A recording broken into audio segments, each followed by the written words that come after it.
Live coverage of GP Pittsburgh. It is my great pleasure to welcome you to our quarterfinals here. We're kicking things off with Jack Kiefer on White Blue Godfarrow's Gift, and he's facing off against Zach Allen on Esper Control, the classic Zach versus Jack matchup. You're in the booth with me. My name's Riley Knight, and I'm joined by the world #1 player currently out in front of the Player of the Year race. It is Reed Duke. Reed, thanks so much for joining us today. White Blue versus Esper in this situation. I mean, is there a clear front runner here? This is not a deck we've seen for a long time on the left-hand side of the screen. This is going to be a really tricky, challenging matchup. Now, the advantage of the Esper Control deck is that if everything lines up properly, Esper Control has all the weapons it needs. It's got a little more... it's got more meat on the bones. It's got more counter spells, more card drawing, and in the super long game, this matchup's going to favor the pure control deck. On the other side of the battlefield, the advantage of the White Blue Godfarrow's Gift is the ability to win at the drop of a dime at a moment's notice, which makes it really, really challenging for Zach Allen to navigate, because one wrong move and boom, you could be done. This game, of course, shaping up not so well for the control player, stuck on one land. Bit of a loosey-goosey keep from Zachary Allen. There may have been a mulligan involved here, Reed, but he was on the old one-land arena. And with the fact that he hasn't got a discard, looks like he's had to take a mulligan or two here. And this is just about over. I mean, Jack Kiefer is enacting his game plan, and Zach Allen is playing an untapped Drowned Catacomb and doing stone cold nothing. So discarding a Sun Scourge champion to get a 4/4 into play here is Kiefer. And, we can basically go to game number 2 here. Yeah, I mean, think of it, Riley. This is Jack Kiefer's piloting a really, really fast and powerful combo deck, but gets a mana-screwed opponent just putting a 4/4 into play. I mean, hey, why not just take the simple route? Yep, just kick it old school here as we see Zachary Allen finally find that second land. I mean, but it's not. This would be one of the most miraculous comebacks in the history of the game, I have to say, if Allen can stitch something together here. And I think, Kiefer's looking to put him out of his misery as quickly as possible. Another Sun Scourge champion discarding a Godfarrow's Gift. We're going to get another 4/4. Kiefer up to 28. And this youngster, I tell you what, he's turning some heads at the top of the pro scene, because this guy, 16 years of age, he plays ferociously well with these two brothers. The Kiefer clan is out and about at a lot of these top-level events, and big things expected from this fella in coming weeks and months. Definitely nice to see a breakout performance from him, and nice to see his top 8 off to a good start here, too. He really is putting Zach Allen in a tough spot, because he's got the ground army, and he's presenting Godfarrow's Gift, so Zach Allen now has to spend his mana answering the gift and take a hit for 9. Yeah, this is a big hit here for Kiefer. Kiefer, the first of the Kiefer brothers to finally make it through to that GP top 8, a big moment for him. Representing the whole clan, then. Everyone can root for him on behalf of the whole family. And certainly things going the way of young Kiefer in this situation, because, as we say, Allen having to play from behind, which is not always an easy spot, especially when you're playing a slower control deck, but really hasn't come together for him. Angel of Invention's going to pump up the team, and actually that's going to be enough. Whoop, no, okay, disallow from Allen here. But all the same, riding well and truly on the wall here for Allen. Reed, I'm sure people around the world will be very happy to see a standard tournament at which we don't have 20+ copies of Goblin Chain Whirler. This has been, I think, pretty reflective of the metagame that we've seen. We've got 3 Chain Whirler decks, 3 blue-based control decks, a couple of other ones on the outer as well. But the format is much, I guess, more slowly than we'd like, but it seems to be self-correcting to some degree, at least today. Well, I guess the lesson for me is you want to be on one extreme or the other. The most telling thing is that no green decks made it into the top 8 here, and the only real representation of mid-range, even though if you recall from our metagame breakdown, mid-range was a pretty sizable portion of the pie chart, it's just Oliver, too, with his blue-black mid-range deck. No green-black, no Steel Leaf Stompy, no white-green, just one lone mid-range deck in a field of mostly red, mostly control, and Jack Kiefer's White Blue Godfarrow Gift deck. And that Godfarrow's Gift deck has been good enough now to get him through to game number 2. And look at that, a smile on the face of Zach Allen. Good to see that he can laugh about it, because that's just the beats. That's just sometimes you win, sometimes you lose, and you can't let that overtake you. But look at this, all business, Jack Kiefer. He's not mucking around. So now you'll see the players here, Reed. They're examining the deck list of their opponents, and this is something that that happens in the top 8 of any Premier level Magic tournament, just to give them an even playing field and know what they're up against. That's going to be particularly important in this matchup, both because Jack Kiefer is sort of playing an off-the-beaten-path strategy, but also because you can expect these games to go long and really be about lining up your cards against the opponent's cards, preparing to, face down your opponent's entire deck if the game shapes up that way, particularly with Jack Kiefer milling a lot of cards into his graveyard, the knowledge of, okay, he's got this many counterspells left, he's got this many refurbishes, these are the creatures that I'm going to have to fight through. That's something that Zach can use to his advantage, and similarly, Kiefer can know exactly what he's got to fight through. Interesting little tidbit about Zach Allen's performance so far at GP Pittsburgh, Reed. He is actually undefeated. Unfortunately for him, not 15-0. That didn't quite pull off the dream run, but 11-0-4. Now, playing Esper Control, obviously you're going to pick up a draw here or there. Oh, you're more likely to at least, but 4 draws and a top 8 performance. That's a very silly record to have at the end of a tournament. 11-0-4. 11-0-4. So I mean, obviously he just dived into that draw bracket. He's like, yeah, get at me. Yep. The first 2 draws were unintentional, but then when he found himself at 11-0-2, he said, you know what? Instead of playing it out and leaving it to chance, I'm just going to take the final 2 draws and guarantee myself a spot right in the middle of the top 8, 5th place. And he's done, yes, exactly that. Found himself into 5th place and down a game, unfortunately for him, against Jack Kiefer on White-Blue Godfarrow's Gift. Let's have a chat about this deck for a while because it's something that's been highlighted recently on various sort of media outlets that write about Magic. And this deck, it just hasn't changed at all. Like, we've got Search for Azcanta from the Rivals block, or from the Ixalan block. We've got Glacial Fortress. But aside from that, there are Stone Cold 0 cards from Dominaria, right? Yeah, that's true. Sometimes you see Lyra Dawnbringer in either the main deck or the sideboard, but for Jack Kiefer, no. He's got no Dominaria cards anywhere. Nope. It's just the Search for Azcanta, the Glacial Fortress. And as you can see on your screen there, ladies and gentlemen, he really, with this deck generally just doesn't need, Ixalan's Binding, the other one, just doesn't need any of these new cards. And so I guess this is your opportunity to play this deck. In 3 months, it just will not exist. Yeah, it's true. It really is very dependent on the stuff from Amonkhet block. But very explosive, very powerful, and capable of draws that really are very, very difficult to answer. Putting a Godfarrow's Gift into the bin with something like a Minister of Inquiries, a Champion of Wits, a Charter Course, and then immediately refurbishing it on turn 4, and if you've got an Angel of Invention to bring back, there aren't a lot of decks in the format that don't find that a huge hill to overcome, a huge mountain to climb there. Definitely.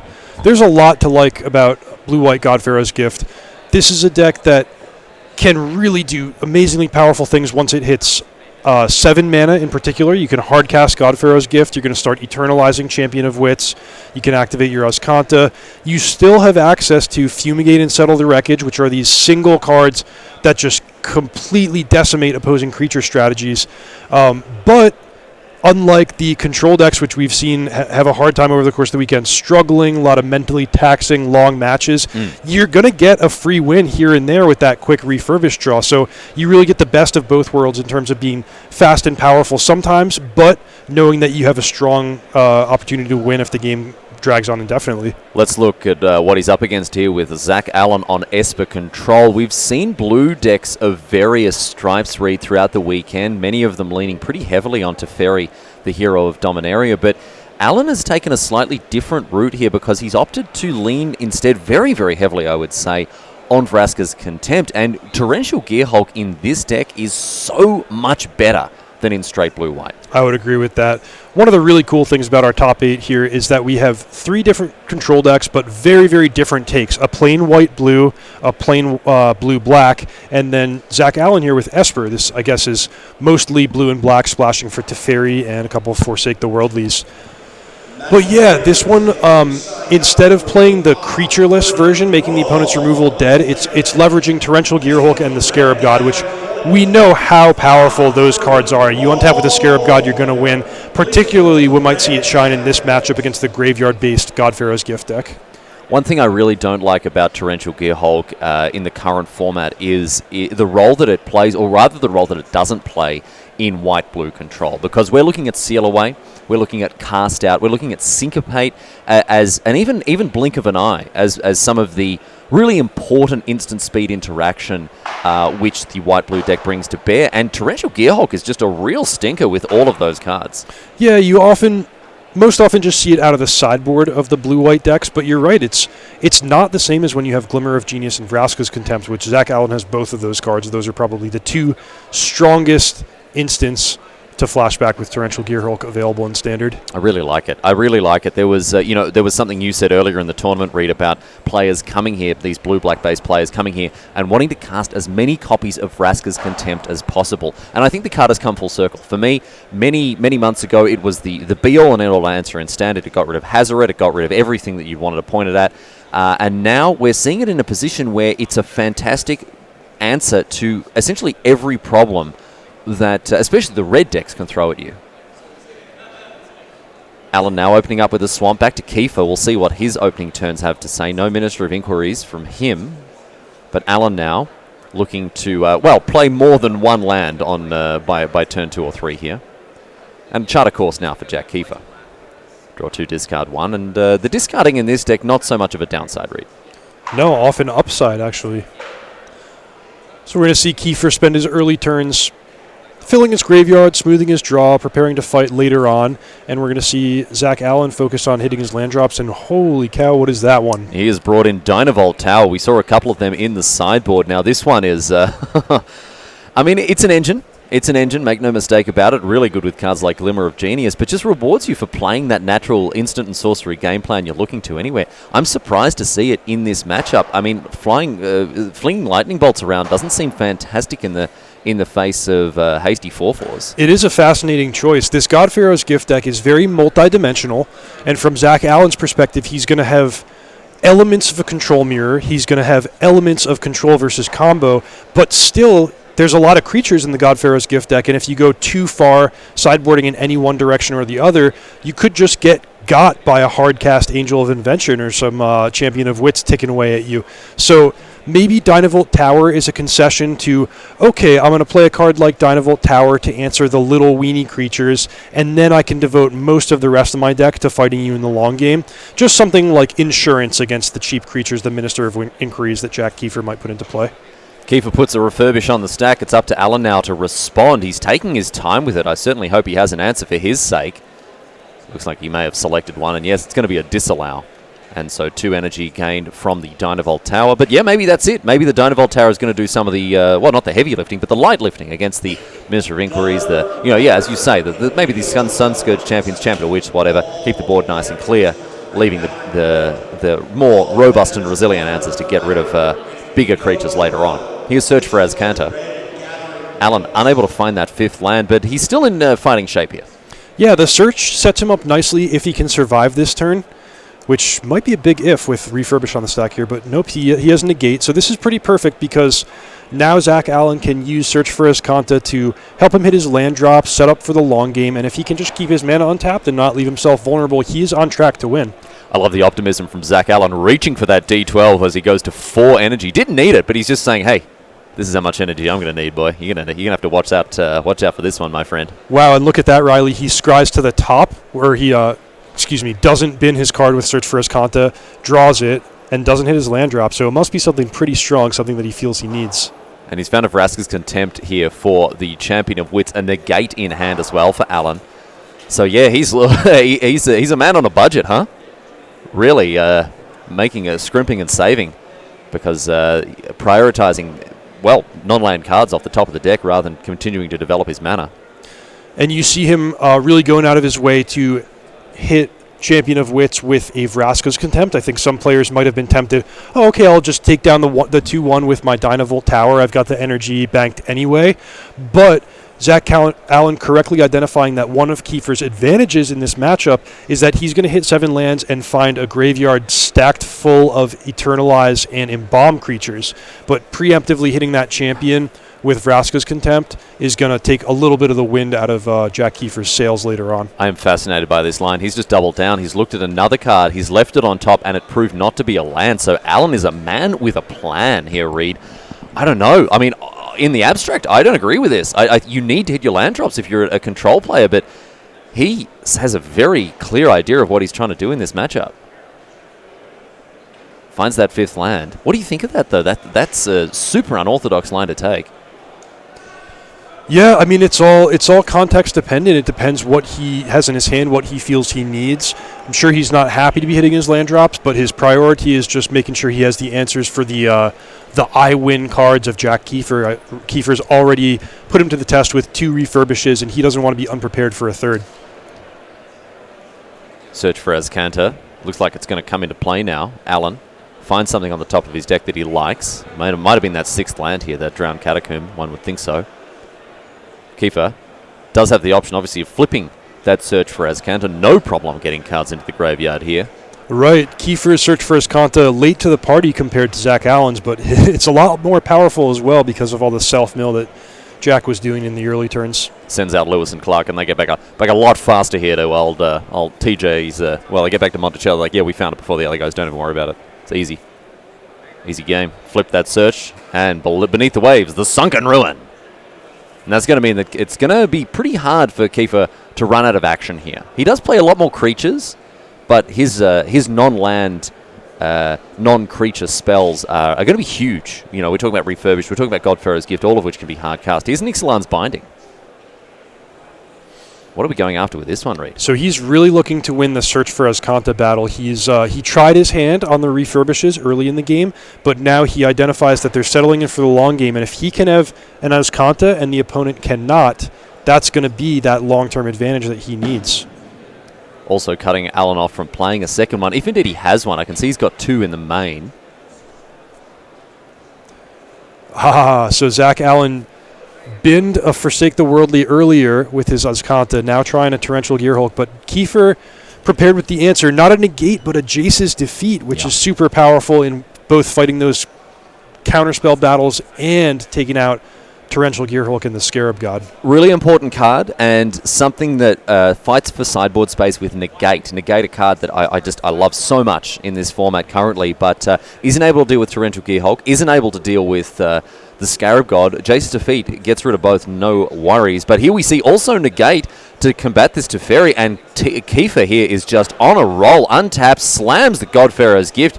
He has picked his moment, and I tell you what, he's being rewarded for it here, Reed. Yeah, what a sequence from Jack Kiefer. He transforms his Azcanta, he gets rid of his opponents, he counters the 2 key spells on Zach Allen's side, and now, boom, the dust settles, and he follows up with Godfarrow's Gift to potentially put himself in a highly advantageous position.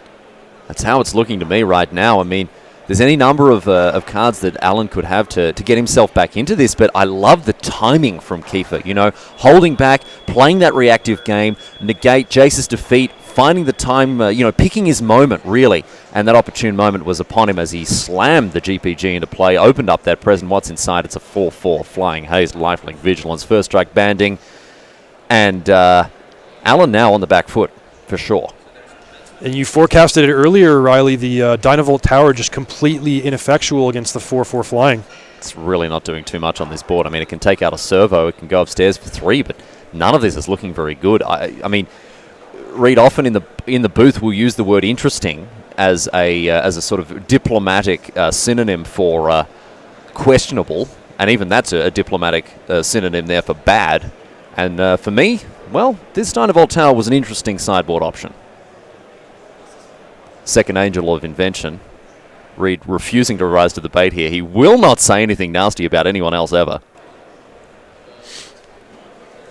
And a big attack as well. Of course, that Second Angel having haste, and Alan, he has to have something to stop this onslaught. The best he can muster is a cast down here.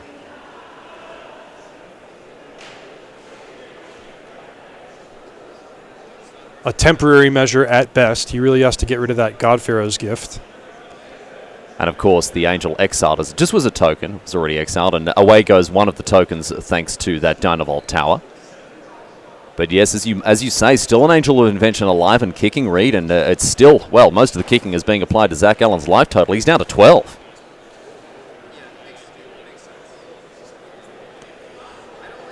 Zach has a lot to fight through here. He needs to first answer the God Pharaoh's gift, then answer the Azcanta, potentially with a Field of Ruin. And even then, Jack Kiefer's packing a Negate in hand. He just drew 2 off of Chart a Course. It's all coming up Kiefer right here and right now. As he has a quick look through the graveyard. Has he got other creatures to put into play? I didn't have a good look at what he was cooking with there. Oh, another refurbish. So he's obviously got something to do here, something to say about this. Of course, that Angel of Invention still with an onboard Lord effect here. And Allen, hard-pressed to find an answer. What's he got? Another copy of Negate? Yep, there it is. So Kiefer baits out that Negate and ships it back to Allen. What can he find here? What is Allen looking for? What's the best draw for him right now? Well, forsake the worldly, another torrential Gear Hulk. He's got to get God Pharaoh's gift off the battlefield. Doesn't have much way to attack his opponent's graveyard. The Scarab God would be good, but a bit slow. It's going to take a sequence of good draws here, and maybe as slow as it is, this is the way it has to start, with Glimmer of Genius finding him multiple answer cards. So Glimmer of Genius is step 1 here. Scry 2, draw 2, gain 2 energy. So Allen with the opportunity to look at up to 4 cards here, which at this stage is close to 10% of his library. So he's got a good shot at finding what he needs. I mean, at least to get this, gain a bit of traction in this game and indeed this match, because if Kiefer wins from here on out, he's in the semis, no questions asked. That's just the way that it goes there.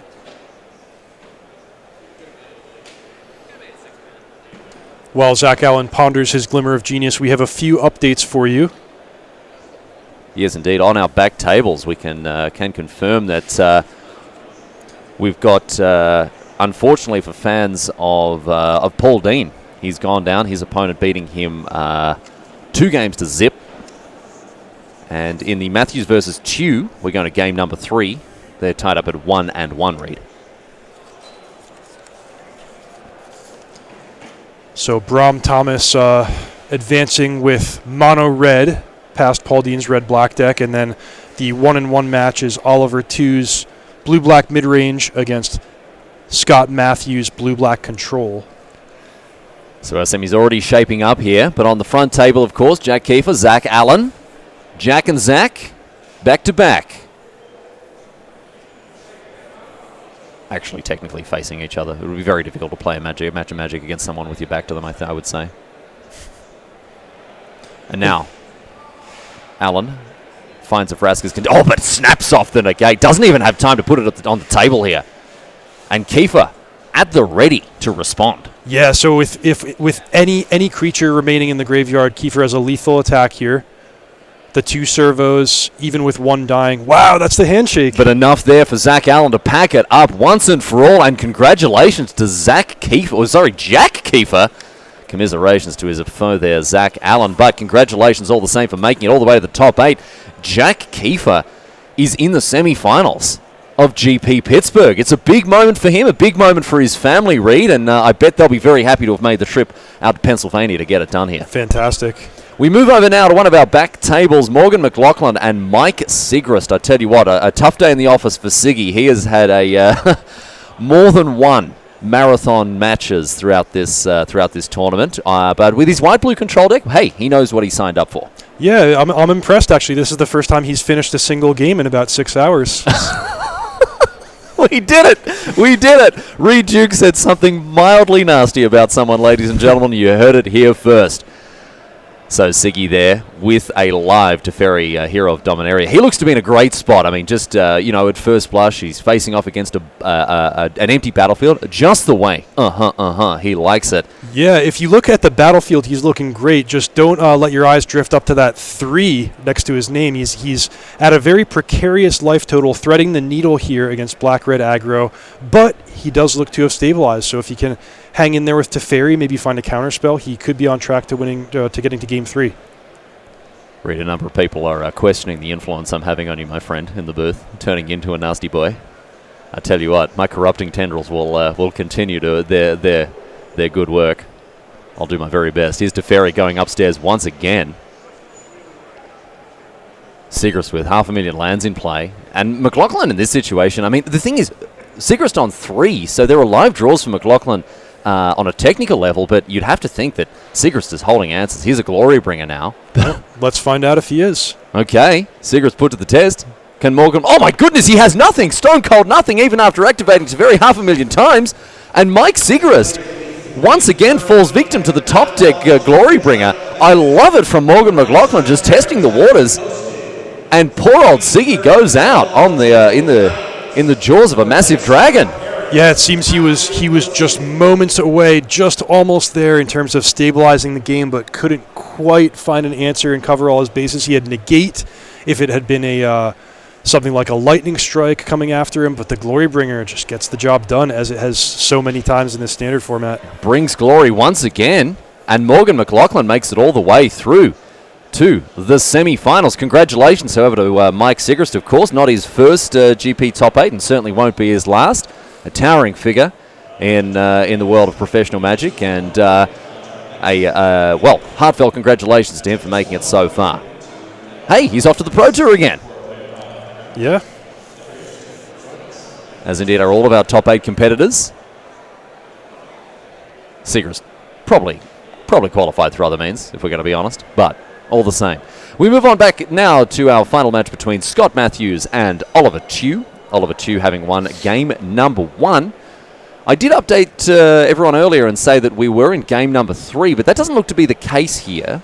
We will get confirmation of that, however, and make sure that game score is accurate there. Being told, getting thumbs up, yep, so it is indeed 1-0 to Oliver Tew. Interesting matchup between these two decks. They're both fighting on a similar angle read, but obviously the mid-range control paradigm mixing things up a little bit. Who do you favour in the abstract between the creature-based mid-range and the more reactive control list? Well, geez, I would have predicted Scott Matthews to have a small advantage in game 1 before going to sideboarding, where maybe Oliver Tew has a small advantage. But it actually turns out that Oliver was the winner of game number 1, and the two decks really converge a lot after sideboarding. They have access to a lot of the same cards: Duress, Negate, Argyll's Bloodfast. But, you know, the multi-dimensional nature of Oliver Tew's version, where Scott Matthews has to be prepared for everything from a turn 2 Glint Sleeve Siphoner all the way to the later game Torrential Gearhulks and Scarab Gods. That makes it a little more challenging from his perspective. And definitely with Oliver already being up a game and having pretty favorable board state, I think he's well on track to winning this match. Argyll's Bloodfast is a card that has impressed both you and me this weekend, Reed. It's been a huge engine, and surprisingly for me at least, the other side of it, Temple of Aklazots, has actually got more than one player out of a couple of sticky situations, sacrificing creatures for fun and profit. We've seen Oliver Tew, in fact, one of those players who saved a game based on the fact that he was sacrificing creatures to gain life. Absolutely. It does lend itself to really incredible nail-biter type comebacks. Right now, however, I'm sure Tew just happy for ways to draw extra cards. Here's Commit to Memory. It's going to be a permanent answer to that Eternalized Champion. Bounce spells obviously very good against tokens of all kinds, and Commit to Memory is no different. Here is the memory half of Commit to Memory. Hello. Not the first time we've seen this one played this weekend. I mean, let's talk about the natural weakness of playing a 6-mana Time Twister here. Well, there's two natural weaknesses. The first is that you have to tap out to cast memory, and your opponent, in this case Oliver Tew, is going to be the first one to untap with all their mana available. The second, in this particular case, is that Scott Matthews is already behind on the board. He's facing down Argyll's Bloodfast, so he can't even really cross his fingers and hope that Oliver gets an unlucky 7 cards, because if he does, now he just has 9 mana to start sinking into the Bloodfast, and he's going to find something to punish you with. So, you know, a little bit of a desperation move. Certainly either player can win from this position, but somewhat heavy advantage bar to Oliver Tew. And I love this play as well. A really, really good play from Oliver Tew. Immediately after his opponent has drawn a fresh 7, Chew is like, right, I'm just going to strip the best card that you've got. I'm going to take away the very best toy that you've just picked up from the toy shop there. And Doomfall is going to be a nice, clean answer to any one of those 4 non-land cards. Reed, my eyes immediately go towards the Scarab God. Are you of one mind here? Yeah, well, equally important to stripping away the best card is the game effectively just restarted, and now Oliver is going to play a card to see his opponent's hand, give him a lot of control over the game, and he's going to craft a game plan. He's going to look at his own hand, the way it matches up against the opponent's stuff, and he's going to think about how do I need to navigate this to lead myself to victory? How do I need to line up my answers against my opponent's threats? When do I need to leave mana open? What do I need to do to actually sneak a threat through the cracks? And the ability to see the opponent's hand in a fresh, unknown situation like this is just so powerful. Another Doomfall as well. I love this. And Glimmer of Genius hits the exile zone. And so Matthews having his hand torn to shreds here. But it looks like the Scarab God has survived the onslaught, at least. So Tew taking a different tack. May have a Vraska's Contempt at the ready for the card. Looks like he's got, in fact, yes, 2 of them. So he ain't mind. He ain't bothered by that one there. 3 more mana. We've got a third Doomfall. No, it's going to be a Champion of Wits. So here we see the pitfall behind casting a card like Memory, because your opponent often is the one who gets the first chance to unload that fresh grip and be the one to sort of dictate the terms of play from that point onwards.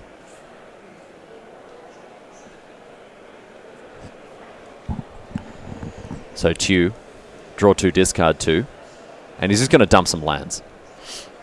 Back to Matthews now. He did have that fresh grip, which Tew has sort of popped his snoot into.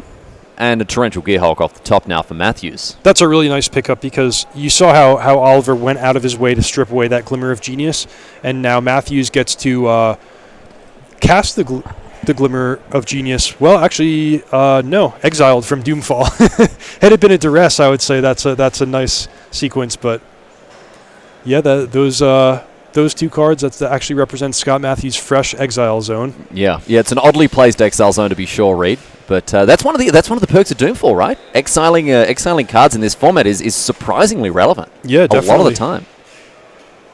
Here's the Scarab God now for Oliver Tew. So he's really turning the screws on Matthews. And Matthews looking at his graveyard being like, oh yeah, I emptied it to that memory. Oops. So what's the move for Matthews? He can commit a 5/6 to the board, but it's not going to do too much. I mean, I guess it blocks the 5/5 Scarab God, but an Ipnu Rivulet. That's a suspect play. Not exactly sure what Matthews is trying to accomplish. He wants to transform his search for his Kanta. He wants to find some action for his Torrential Gearhulk, but this is playing with fire against an active Scarab God. What if he mills his own Gearhulk? And then Oliver Tew is able to reanimate it. Yeah, just handing weapons to the enemy there. And a commit to memory as well is going to make it harder and harder for Scott Matthews to get some kind of gainful advantage off of his search, because it's tucked away. Finds a land off the top, looked like a Fetid Pools to me, in addition to that swamp. And again, the Scarab God's still in hand for Matthews. But not exactly where he wants to be, because Tew firing on all cylinders right now, it has to be said. Argwell's Bloodfast live, although he is tapped out right now. And Oliver Tew, another. I mean, I don't even call him an up-and-coming player. He certainly was, but he has upped and comed, and now he is well and truly entrenched himself in the pro scene. Well, not only across North America, but across the world. Yeah, most definitely.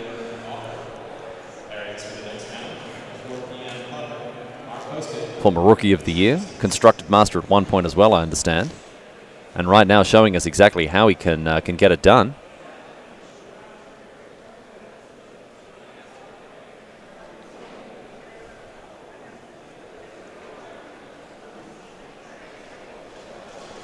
And with a full grip, he looks to be in the driver's seat in this position right now. So, Scott Matthews hanging on by a thread here. You saw the sequence where Oliver got to double Doomfall, conspicuously left Matthews with the Scarab God, and then Matthews decided not to deploy it into the face of, I guess what we can perceive as a somewhat obvious Vraska's Contempt.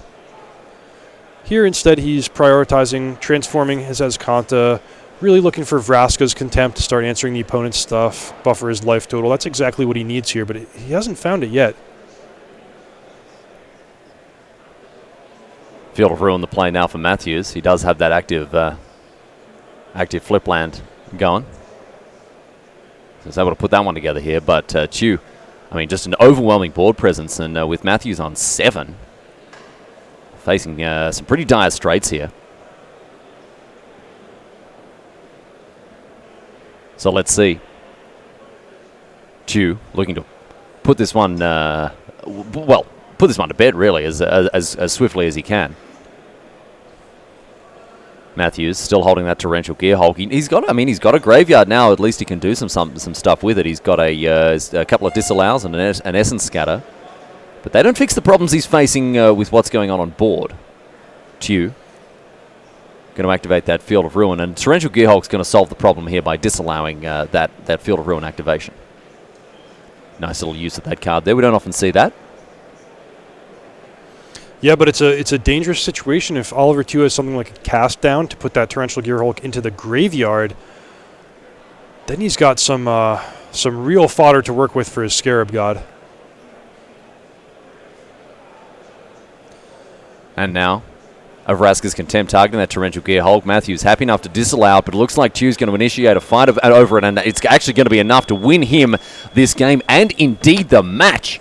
So Oliver Chu, our final semi-finalist here, and I mean, he's got to be happy with that. He played extremely well, and that commit to memory was ultimately, it favoured him more than it favoured his opponent. Desperation move from his opponent, but unfortunately for him, not quite enough. So Reed, well, things are shaping up pretty interestingly now for our semi-finals. We've got some blue-black, we've got some Godpharaoh's Gift, and we're going to see what other treats are in store for the semis here. Right, so we're setting you up for... let's take a look at the bracket. We have Bram Thomas with Mono Red taking on Jack Kiefer, Blue-White Godpharaoh's Gift. That's going to really put the Blue-White deck to the test. That's not one where you're playing for the long game. You really want to have the quick refurbish or a timely fumigate if you're going to survive against the aggression of Mono Red. Another side of the bracket, it's Oliver 2 with Blue-Black Midrange against Morgan McLaughlin carrying the flag for Goblin Chain Whirler on that side of the bracket. He's Red-Black. So we'll see how things shake out, of course. After this, my friends, we are going to go to a break. But after that, of course, we will...